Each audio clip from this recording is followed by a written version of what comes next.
L'opération a commencé en milieu de matinée.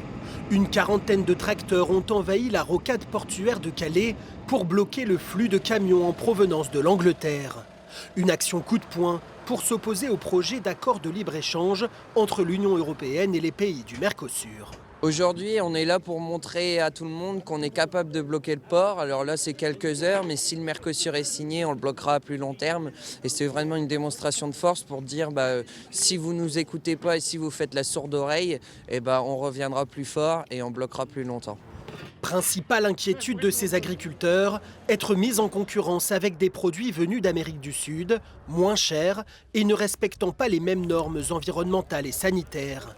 Ils appellent le gouvernement à porter leurs revendications au niveau européen.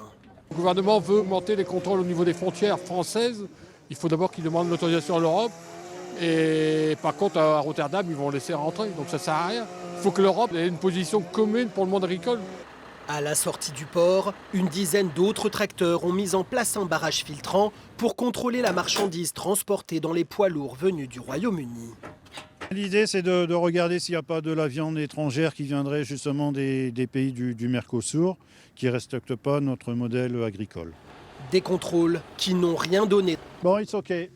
Soit les camions étaient vides, soit ils transportaient autre chose que des denrées alimentaires.